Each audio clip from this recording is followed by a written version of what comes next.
Hey guys, welcome back to Daily Read. As usual, the working website um, will be www.realhistoryww.com.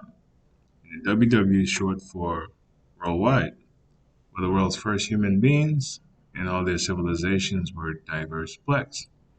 Now, this particular subject matter is very important. I did a video maybe a week ago.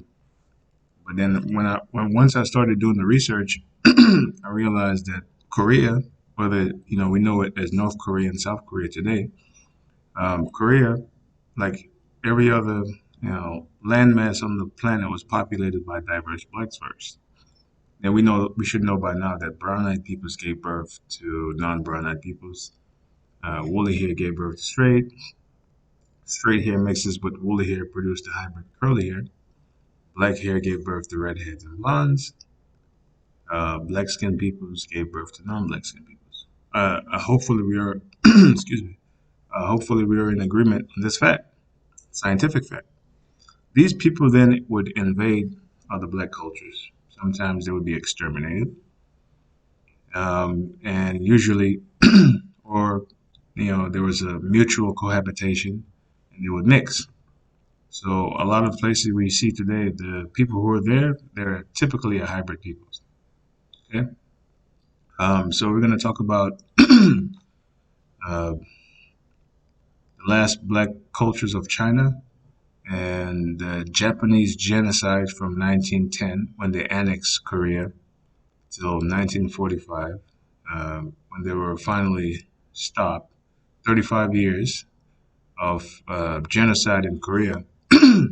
Sorry about that, guys. I have a little throat issue going on.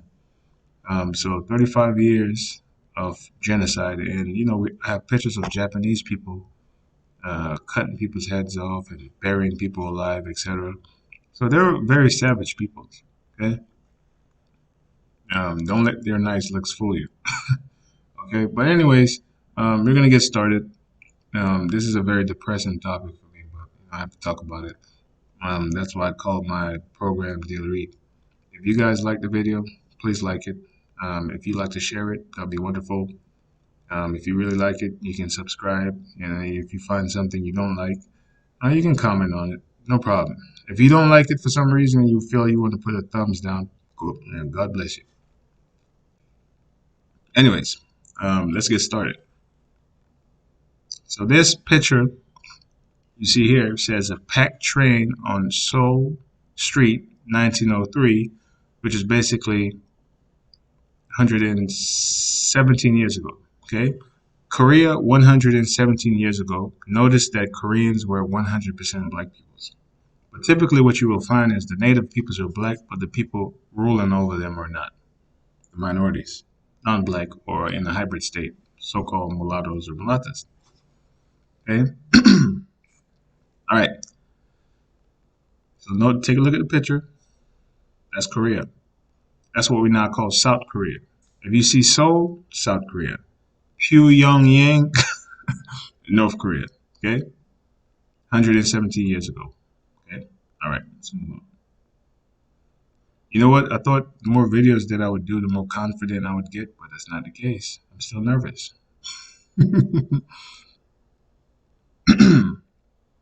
All right. The above picture illustrates how Korea would have looked demographically in 1904. Rather, it's not above, it's to the left. I changed the makeup of the page, just to make it bigger, because I made a mock-up video and it was too small. So I rearranged the page. So instead of being up top, they put it down to the bottom. Anyways, for some reason I have a cold today or something going on. So you guys forgive me, please. Okay, let's go. All right, the above picture illustrates how Korea would have looked demographically in 1904, 116 years ago. Because of the Japanese annexation, August 29, 1910, till August 15, 1945, mass genocides were perpetuated against the original black Koreans. Total extermination. Think about that, guys. And while you're thinking about that, I would like for you to look at this picture on the left, and we're going to get to it. We're going to discuss that picture. Okay? Let me put this page up a little bit more so you guys can see it. Okay?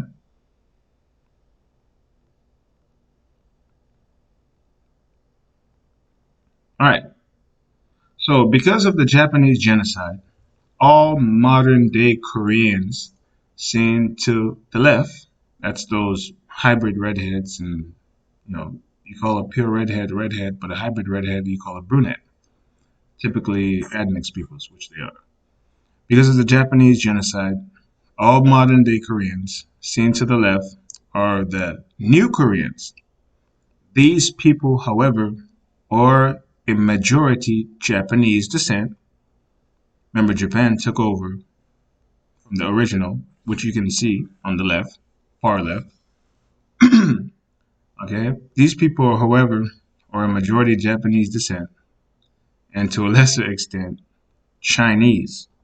In reality, very sad one at that. They also exterminated the original blacks who first inhabited their geographic locations. I don't know. Every time I get on this video, I have a cold or something coming up. Maybe it's something they want me to do these videos. Okay, guys. So before I move on, let's look at this picture. Let me describe it for you. This is 1904, Korea through Australian eyes. 6011, Market Day, Seoul, Korea. Crowds of Korean countryfolk spend the whole day haggling over their purchases. Copyright 1904. Okay, guys, please look at this picture. Beautiful black Koreans. What we now call North Korea and South Korea.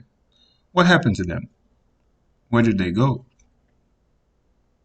We know that Japanese committed atrocities, genocides in China. Now, like I said, I have pictures of them burying people alive. They committed atrocities in the Philippines. They committed atrocities wherever their little fingers went. And, have pictures of them cut with severed heads of people, human beings. So this was a very violent, wicked people. It's a good thing that America had to, drop the nukes. Perhaps they would have killed every damn thing. So when you go to Korea today, they're not the original Koreans, okay?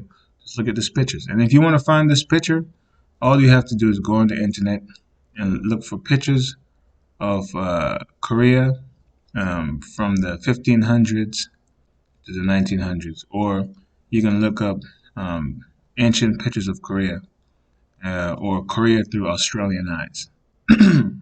Okay? Okay, moving on. Did I read that part? Okay, let me start again. To the left are the new Koreans. And I'm purposely doing this, guys, so we can look at the pictures. Okay? Just when I say the world's first human beings in all their civilizations were diverse blacks, some people think I'm nuts. And perhaps, you're right. But that's why I decided instead of just reading big passages, I'll make pictures. Because pictures can speak more than my words. Right? All right, to the left are the new Koreans, which not to the left anymore. They're like up top, these brunettes. These people, however, are majority Japanese descent and to a lesser extent Chinese. In reality, a very sad one at that, they also exterminated the original blacks who first inhabited their geographic locations. Let's also not forget that these new Asians in their unmixed state are pure redheads, blondes, non-brown eyes, and non-black skin.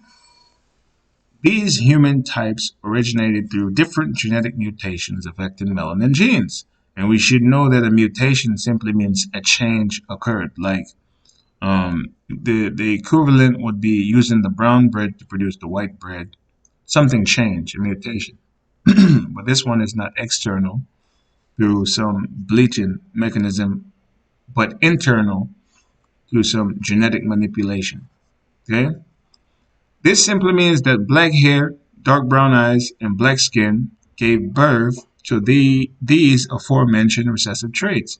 Blonde hair, red hair, non-brown eyes, and non-black skin, or recessive traits. Recessive meaning, for example, two redheads cannot produce a black hair baby. This recessive means weaker. Dominant means stronger. Okay?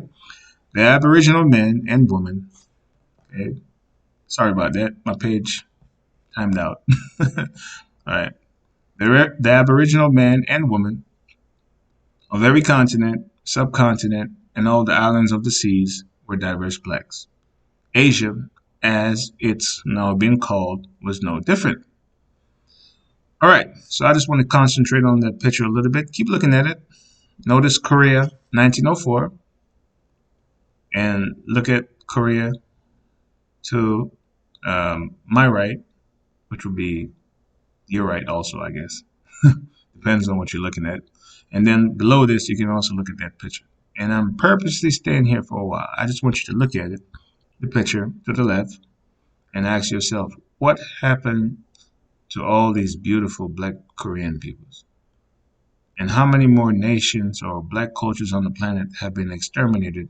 And then we think, like, for example, I'm going to do a video on the original or the last black cultures of China. Same thing happened. Japan, Cambodia, Thailand, Philippines, all the native black cultures were replaced or exterminated, or at best admixed. Okay? All right, so let's keep moving. Hopefully you guys got a good look at that.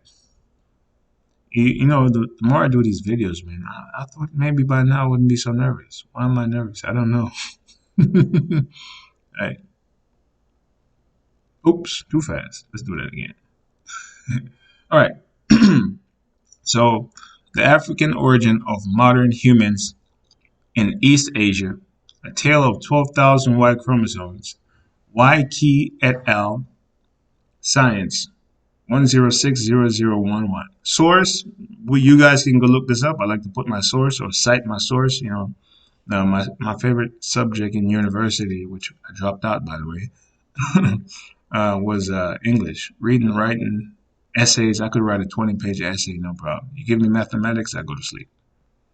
Okay, so the source for this one is pubmed.nlm.nih.gov. Here's the abstract. You know, if you want to read the whole essay, you can. I just wanted the abstract because this worked with what I was trying to say. Okay. To test the hypothesis of modern human origin in East Asia, we sampled 12,127 male individuals from 163 populations and typed for 3 Y chromosome Paleolithic markers, YAP, M89, and M130. Y chromosome is just talking about the lineage that men descend from. If they say mitochondrial DNA, that's the lineage that women descend from. Okay? All the individuals carried a mutation. Mutation simply means a change has occurred or a change had occurred. Carried a mutation at one of the 3 sites. These 3 mutations, YAP plus or positive, M89T, and M130T, coalesce to another mutation, means changed, M168T, which originated in Africa about 35 to 89,000 years ago. Excuse me, guys. I got a little cold. Hopefully it's not COVID-19. By the way, I haven't left my house in 6 weeks, so I need to go back to work. And money's going to start running low pretty quick. All right. Therefore, the data do not support even a minimal in situ hominid contribution in the origin of anatomically modern humans in East Asia. And basically that what that means is no human being evolved in Asia. They came from Africa. Until they find some other information to say otherwise, that's what it is. Okay? Now, let's look at another article titled Inferring Human History in East Asia from Y Chromosomes by Chuan Chao Wang, and Hugh Lee. All right. So, like I said, I like to cite my sources. This one you can find at https uh, two dots. I don't even know what the heck they call that. Um, // www.ncbi.nlm.nis/PMC/ARTICLES/C3687582 /. Okay? So just in case you want to look up the information, you have the information right there. Perfect. This article also accepts the finding, and this is me talking, by the way. This article also accepts the finding of the previous finding. Wait, no. That's not me. That's not me. That's them. Sorry about that, guys.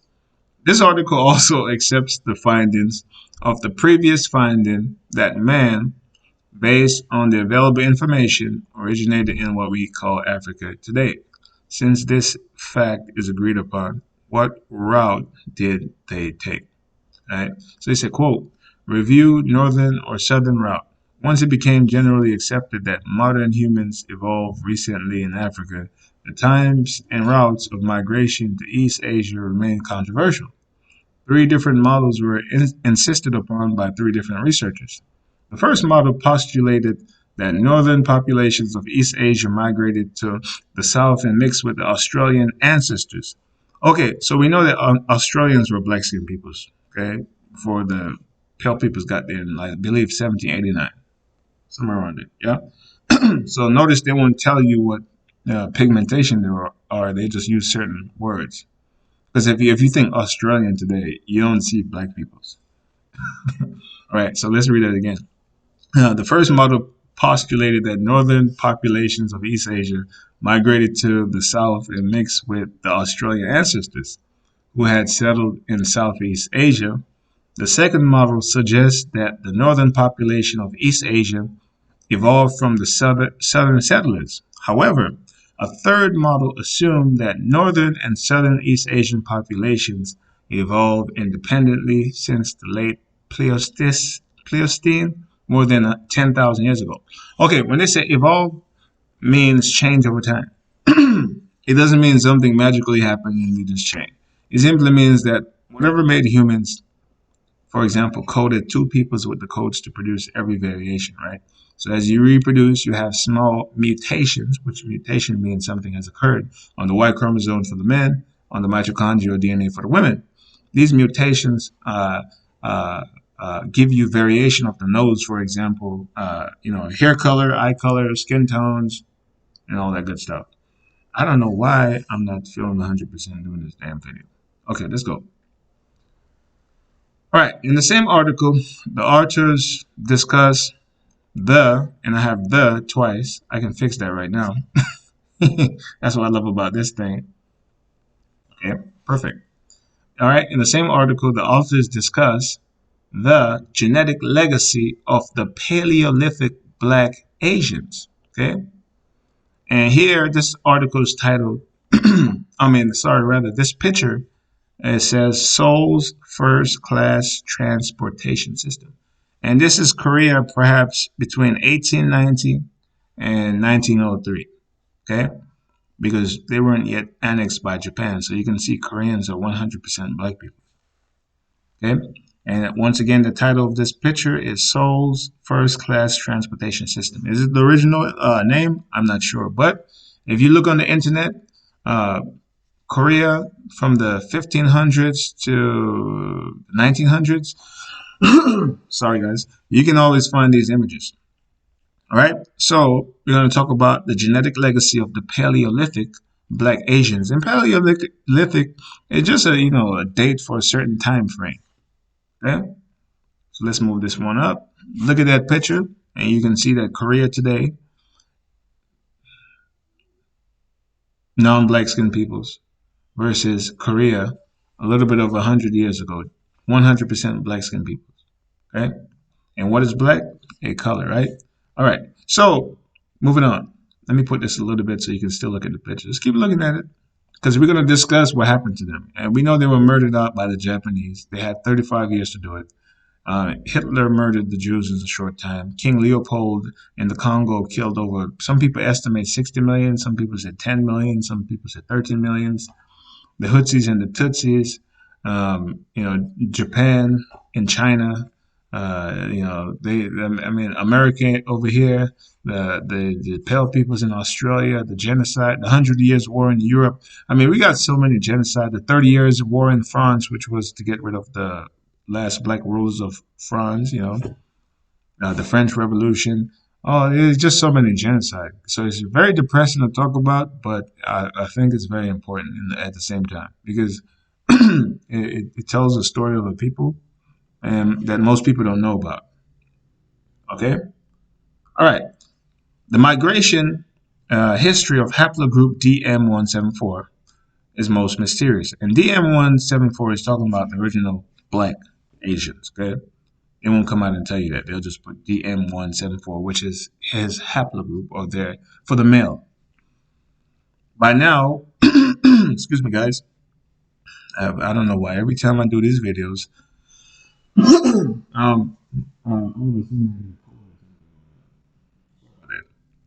by now we have known little about the origin and dispersal of this haplogroup. This haplogroup was derived from African haplogroup DEM1 YAP insertion and is associated with a short black Asian physical style. Haplogroups E and D are brother haplogroups, while haplogroup E was carried westwards to Africa by the tall black people. Haplogroup D might have been carried eastwards to East Asia by the short black peoples. All right. Haplogroup DM174 has high frequencies in the Andaman Negritos, the northern Tibeto-Burman populations, and the Ainu of Japan, and also appears at low frequencies in other East and Southeast Asian and Central Asian populations. Okay, let's move this up.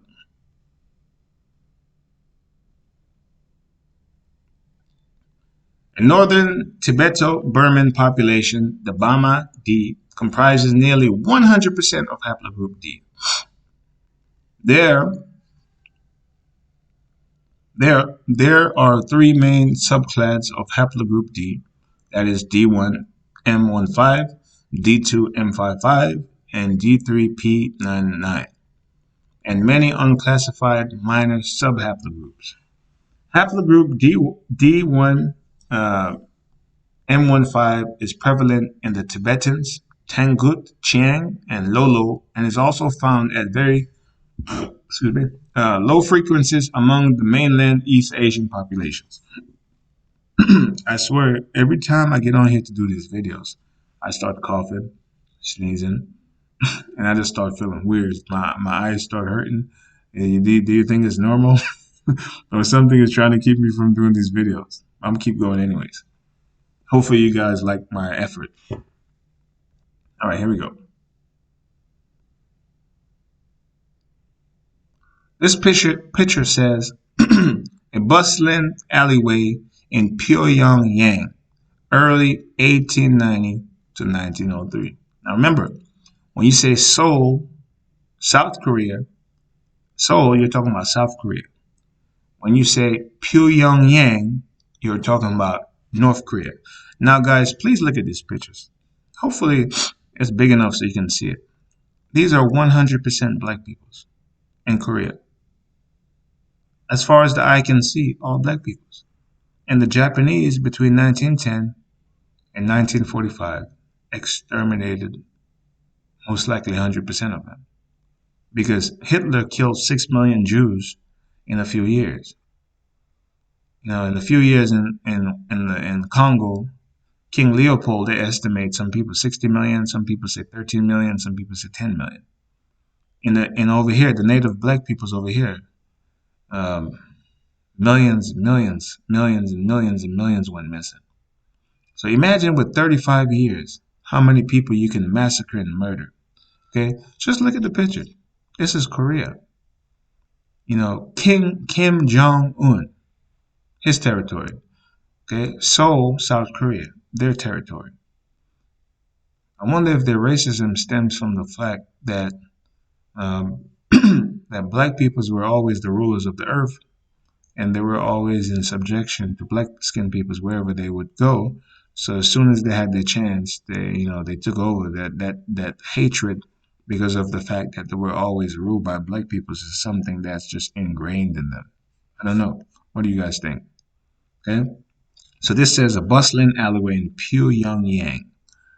Pyongyang. That sounds corny, but it's cool at the same time. All right, early 1890 to 1903. Okay, hopefully you guys enjoy these pictures. This is not my best presentation, but I'm gonna power through. All right, here we go. Put it up a little bit further so you can keep looking at it. All right, so let's move on. Haplogroup D2M55 is restricted to various populations of the Japanese archipelago. Haplogroup D3P99 is found at high frequencies among Tibetans and several Tibeto-Burman minorities. In Sichuan and Yunnan provinces that reside in close proximity to the Tibetans, such as Pumi and Naxi. The paragroup D is restricted to the Andaman Islands. Andaman Islands are black peoples, which has been isolated for at least 20,000 years. Some other minor haplogroups also included in D can be found around Tibet.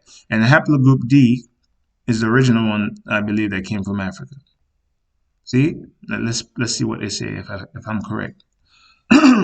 Most of the population with haplogroup D have very dark skin color, including the Andamanese, Andaman Islands, some of the Tibeto-Burman and Monker people.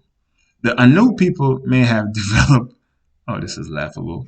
The Anu people may have developed pale skin to absorb more ultraviolet light in high latitude regions. Now, guys, I know my genetic science, so I had to fix this. So I'm sorry, we're gonna have to we're gonna have to go off course a little bit to fix this nonsense.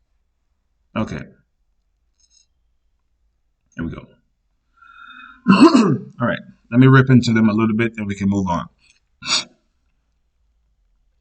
The Anu people may have developed pale skin to absorb more ultraviolet light in high latitude regions. Now, I purposely underlined the above statement. The Anu people may have developed pale skin to absorb more ultraviolet light in high latitude regions in red for a reason. There is no scientific evidence that can prove any correlation between the physical environment and one's skin, hair, or eye color. There are no so-called evolutionary pressures that will cause externally speaking, black skin to become red, pink, yellow, brown, and white. Okay? A brief synopsis of the following article debunks any such correlation, which was taken from, of course, Real History, www.com. The article itself comes from the Journal of Investigative Dermatology, right? All right, so obviously it says the nonsense of white skin evolving to increase vitamin D absorption, which is nonsense. They just cannot accept the fact that it takes two black-skinned peoples to produce a non-black-skinned person, two brown-eyed peoples to produce non-brown-eyed peoples, black hair to produce redheads and blondes, and woolly hair to produce straight. Woolly hair is dominant, straight hair is recessive. When you mix the two, you get the subdominant or the submissive to the dominant and dominant to the recessive, which we call curly hair. It's a hybrid hair type. They can't say this because once they admit this, then the whole game is over. They all literally came from the wombs of black skinned peoples via Asia. But I digress. Let's get to this article. All right. Original article, subject category, photobiology, Journal of Investigative Dermatology, 2010. And the published online 8 October 2009.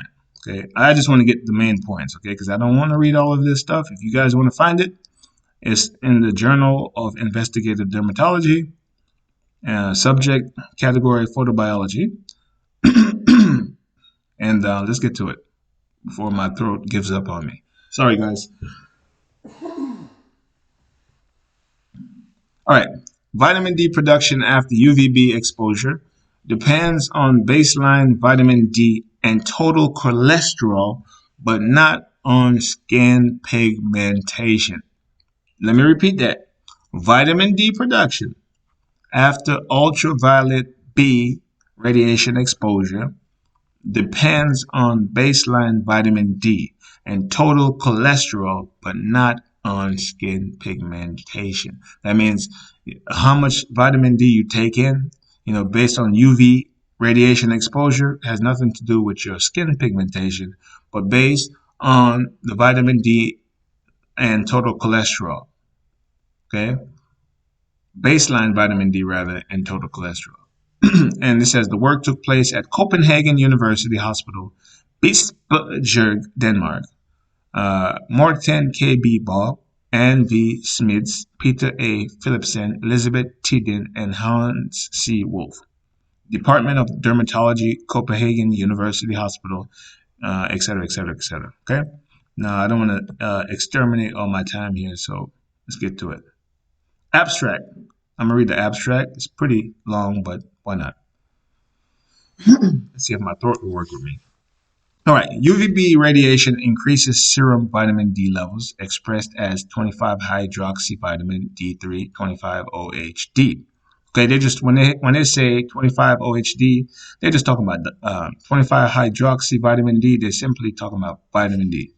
But the influence of skin pigmentation baseline 25-OHD level and total cholesterol has not been well characterized.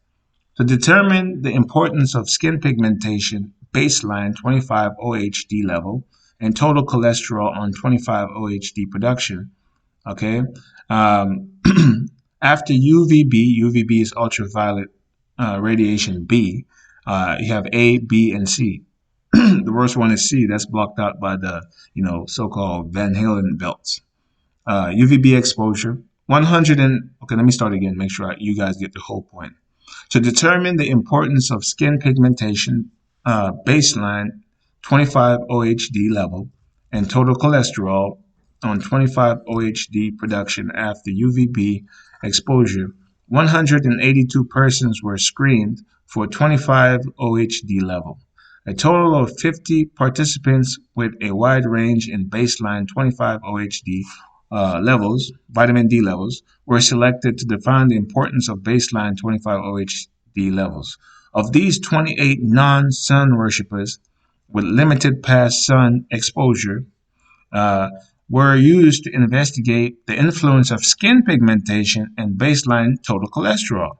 The participants had 24% of their skin exposed to UVB, that's radiation from the sun, 3 standard erythema doses, 4 times every second or third day. Skin pigmentation and 25-OHD levels were measured before and after the irradiations. Total cholesterol was measured at baseline. The increase in 25-OHD level after UVB exposure was negatively correlated with baseline 25-OHD level, P less than 0.001, and positively correlated with baseline total cholesterol level, P equals 0.005. But no significant, no significant correlations were found with constitutive or facultative skin pigmentation. In addition, we paired a dark skin group with a fair skin group according to baseline 25-OHD levels or vitamin D levels and found no differences in 25-OHD increases after identical UVB exposure. Now, that sounds like a lot to swallow, but let me break it down for you down here. Okay.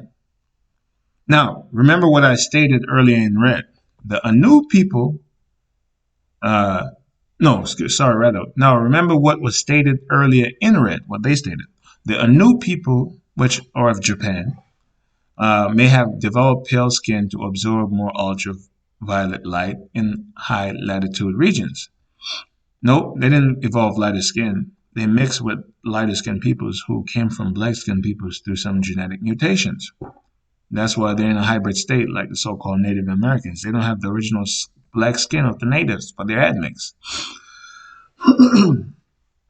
All right, so this is debunked because, according to the research, the following 2 points must be concluded. First, vitamin D production after exposure to ultraviolet radiation B depends on baseline vitamin D and total cholesterol, but not on skin pigmentation.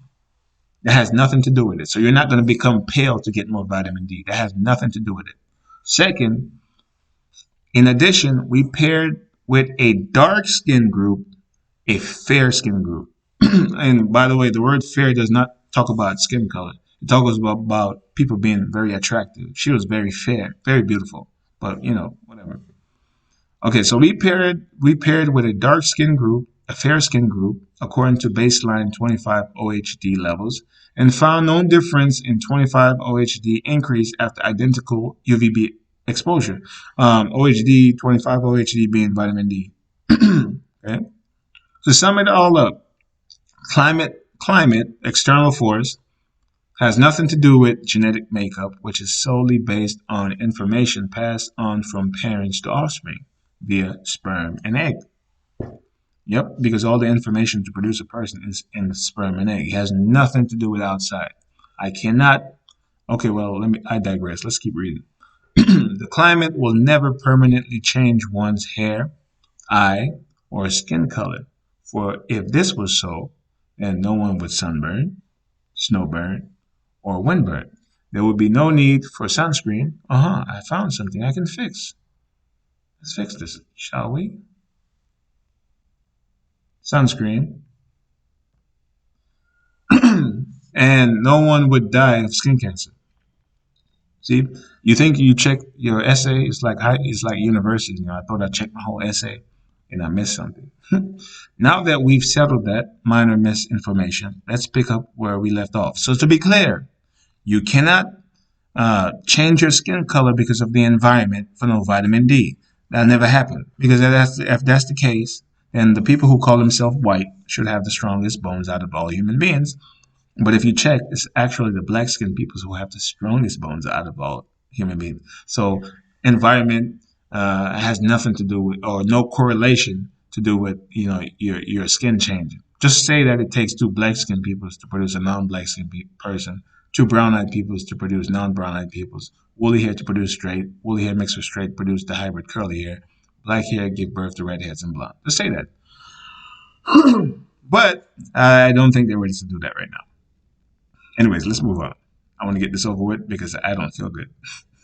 COVID-19, I don't think so. Just a little cold. All right, now that we've settled that minor misinformation, let's pick up where we left off. We were talking about the genetic legacy of the Paleolithic black Asians. Okay?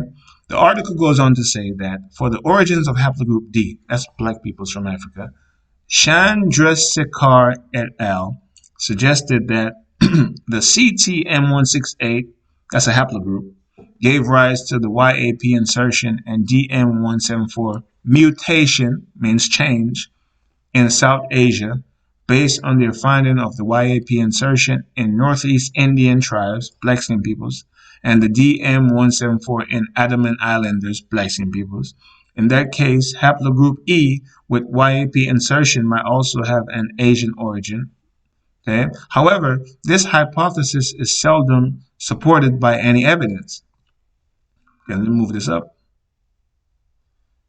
If haplogroup D originated in Africa, it is most mysterious how it has traveled through the population with haplogroup CF to East Asia. Another mystery is how haplogroup D has migrated from southwestern East Asia all the way to Japan. It could have gone either through mainland East Asia or through Sunderland. The mainland route seems to be shorter than the Sunderland route. She et al. Proposed that the northward expansion of DM174 Western China might predate the migration of other major East Asian lineages at about 60,000 years ago. Let's move up a little bit.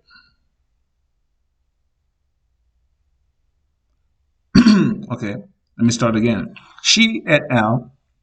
Proposed that the northward expansion of DM-174 to western China might predate the migrations of other major East Asian lineages at about 60,000 years ago, using the ASD time estimation method with an average YSTR evolutionary mutation rate of 0.00069 per locus per 25 years. That means you have a certain amount of variations being produced from one group. For example, at a mutation rate, mutations being changed, right? So something is changing in the rate of 0.00069 per locus per 25 years. So every 25 years, you have a change rate. That's the change rate. So, for example, you might have people with woolly hair giving birth to straight hair peoples, or people with brown eyes producing blue-eyed peoples, or people with black skin producing red peoples, or pink skin or white, or creamy white like milk or pale white. Okay, so mutation just means a change, and this is the rate that the change occurs over a certain amount of years. So subsequently, these frontier populations, frontier meaning the original populations, could have traveled eastward through a northern route via Taiwan and Ryukyu land bridge to Japan, where they might have met with the earlier Australian-style settlers. They ain't gonna say black. They say Australian style. So when you think Australia, just think black skinned peoples. Okay. The current relic DM-174 in East Asia was probably edged out of eastern China. Edged out meaning killed by the later northward migration of haplogroup O and the Neolithic expansion of Han Chinese. Han Chinese then, or I wasn't there, but if they say Han, it typically means blonde hair, blue eyes, or red hair, blue eyes, green, hazel, gray eyes, typically pink, red, white, creamy white, or pale white skin. Genetic mutation. Remember, one variation producing another variation over time.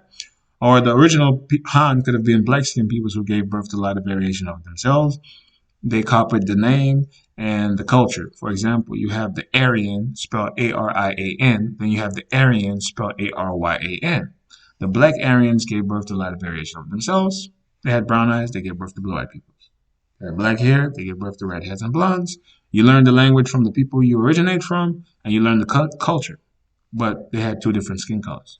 I'm only speculating. I wasn't there, guys. Okay? Now let's move on. Let's look at this picture.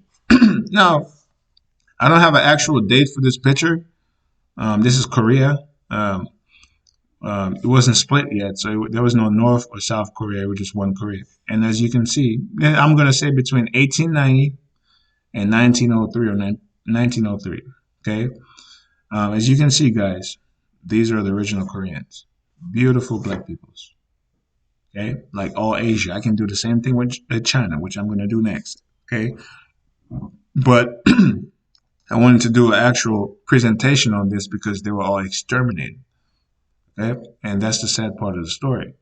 All right? They were exterminated by the Japanese occupation from 1910 when they annexed Korea officially until they were nuked. I don't know why they didn't just get rid of all of them, but I had no say in the matter. But all these people are dead, and the majority of the people in Korea are not Koreans by descent. They're Koreans because one group was murdered out and another group took their place, just like Australia, just like in Europe, just like in America. Oh, it's depressing. Okay, guys, let's move on. Yeah, so look at the guys. Korea, jet black skinned peoples, beautiful peoples. Okay, let's move up a little bit. I want you guys to keep looking at the pictures. It really hurts seeing these pictures. I really hate doing these types of presentation. But I figure it was important to put the pictures in instead of just putting words up. You put pictures in, people can relate. So you have people, and they were walking around. Next thing you know, they're like the Jews, they were placed in ovens and burned. They were murdered out in the Congo. They were murdered out of here. It's just, and I can show you that every continent was black skinned people's first, and most of them were killed out. Okay. Anyways, C'est la vie. Such is life, right? What can you do? Anyways, I digress. However, there has never been any evidence from genetics or archaeology. Okay, let me go back up and give you the reference because I'm just starting off the bat. And I rambled for a little bit, so let's do it again. I don't know why every time I do these videos I get sick. Alright. The current relic DM-174 in East Asia was probably edged out of eastern China by the latter northward migration of haplogroup O and the Neolithic expansion of Han Chinese. Neolithic being a specific time frame, you know. All right, and we looked at that picture. However, there has never been any evidence from genetics or archaeology that haplogroup D2 or Negritos have migrated to eastern China. In contrast, there are still many Negrito populations in Sundaland from Malaya to the Philippines.